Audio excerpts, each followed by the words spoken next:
In the 1950s, at the height of the Cold War, the United States government launched one of the most disturbing programs in modern history. Under the direction of the CIA, scientists, doctors, and intelligence officers began a secret experiment known as Project MKUltra. Their goal? To control the human mind. Through hypnosis, sensory deprivation, and through powerful hallucinogenic drugs like LSD, they tested how far they could push the limits of consciousness, often without their subjects' consent or even their knowledge. Soldiers, prisoners, hospital patients, everyday citizens all became unwilling participants in a psychological nightmare funded by the US government itself. Some lost their grip on reality, some never came back, and others were silenced before they could ever tell their story. For decades, the truth was hidden, buried beneath redacted documents and destroyed evidence. But the question remains, how far did it really go? And could it still be happening today? In 1953, CIA Director Allen Dulles signed off on a secret project that would push the limits of science, ethics, and human sanity. It was called MKUltra. Its goal was simple and terrifying: to control the human mind. The man in charge was Sidney Gottlieb, a chemist the CIA would come to call the Black Sorcerer. He was quiet, brilliant, and utterly unbound by morality. Gottlieb believed that if he could break a person's mind, you could rebuild it into anything you wanted. A blank slate for control, obedience, or even assassination. Backed by Dulles and armed with virtually unlimited funding, Gottlieb began assembling a network of doctors, universities, prisons, and hospitals across the United States and Canada. Most of them had no idea their research was secretly funded by the CIA. Through front organizations and shell grants, MKUltra quietly infiltrated respected institutions, turning mental hospitals and college laboratories into testing grounds for psychological warfare. At the heart of it all was a new mysterious chemical, LSD, the so-called truth drug. Gottlieb saw it as a possible key to unlocking or destroying the human mind.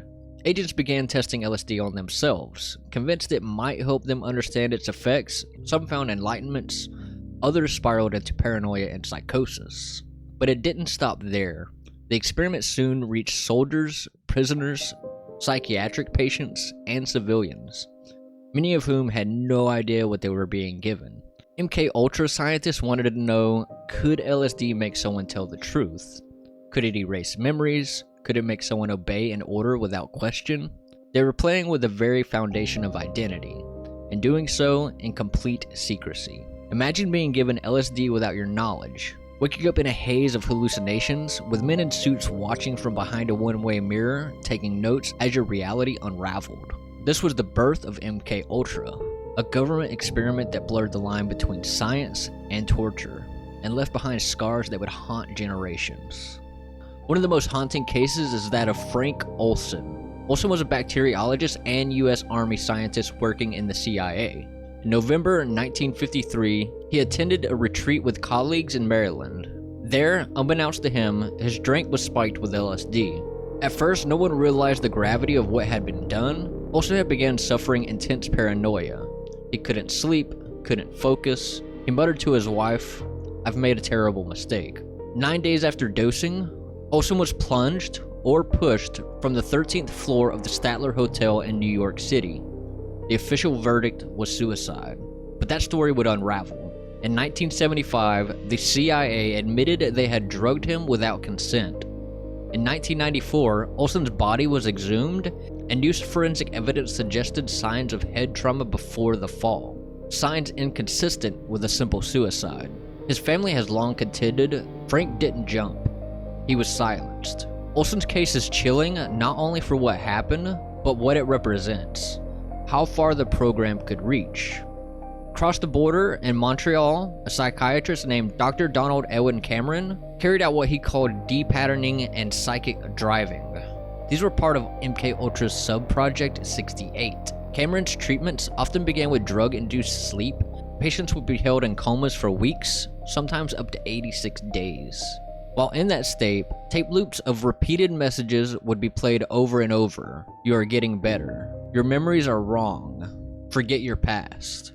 Then he combined these with intense electroshock therapy, sometimes 30 to 40 times the normal power, multiple times per day. The result for many patients, complete amnesia. They forgot their own families, their pasts, how to speak or walk in some cases. Some were left with persistent cognitive damage. One former patient described it as a stripping of my soul. Meanwhile, in the US prisons, MKUltra's reach extended further. Inmates were sometimes told they could reduce their sentences by participating in research studies. In reality, they were dosed with LSD, sometimes repeatedly. Many reported agonizing hallucinations, extreme anxiety, and a sense of being fundamentally altered. James Bolger, who would later become one of America's most notorious criminals, claimed he underwent such experiments. He later recalled, "It felt like I was going insane.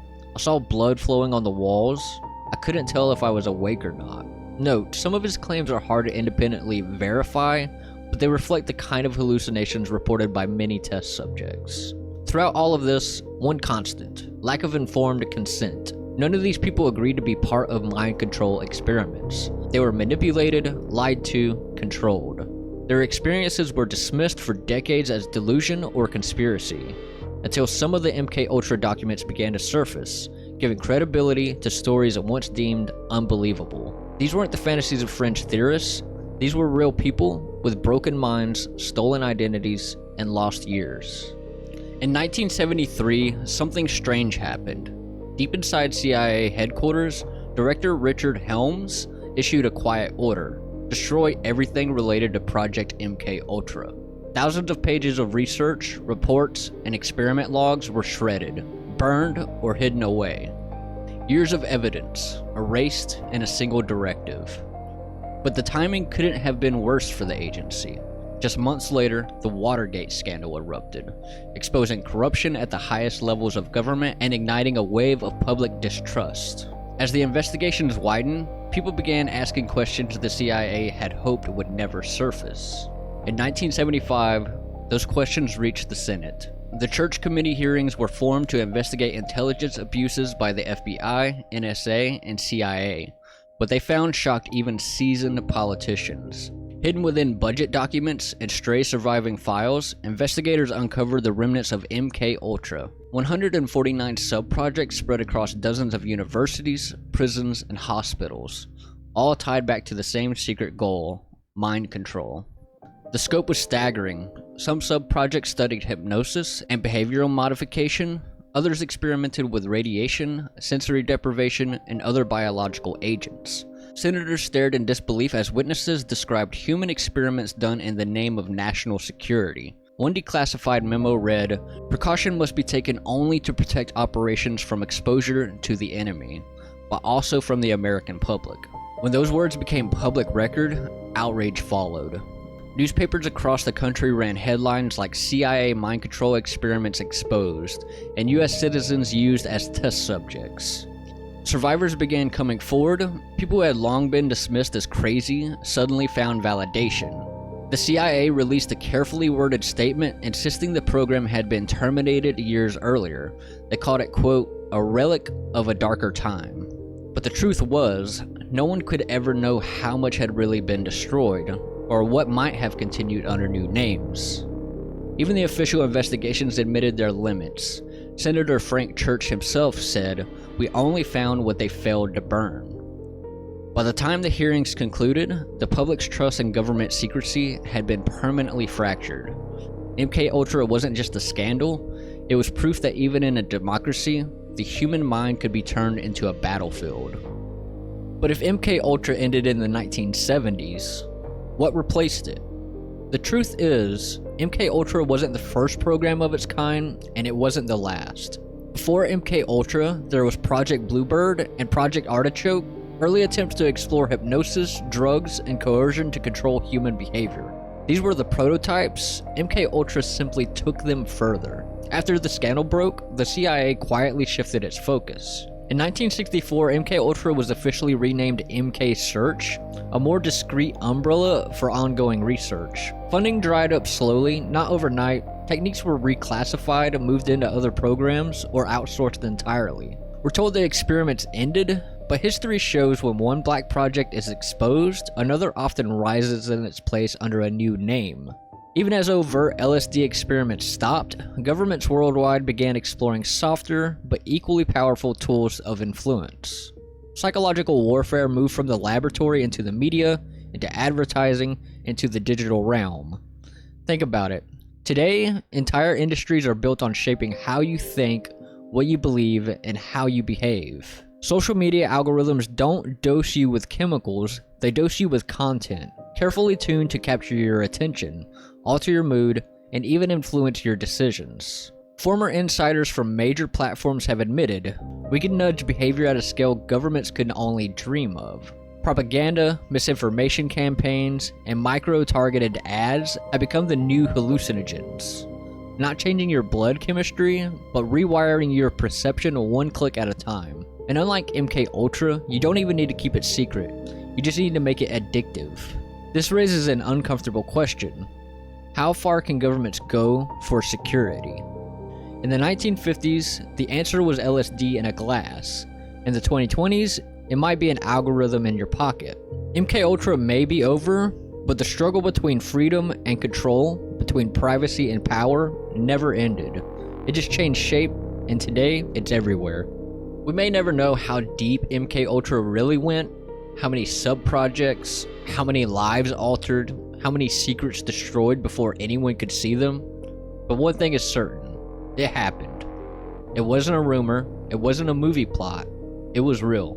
And even now, decades later, its shadow still stretches over every debate about surveillance, privacy, and power. MKUltra is more than a story about a government program, it's a warning about what can happen when secrecy outweighs ethics, when fear becomes a justification for anything. In the end, it proves what one CIA memo once hinted at. The mind is the ultimate battlefield. As the haunting legacy of MKUltra shows, we don't always notice the battlefield until it's already inside our heads. If this kind of hidden story fascinates you, hit the subscribe button. We uncover the dark truth they'd rather you forget.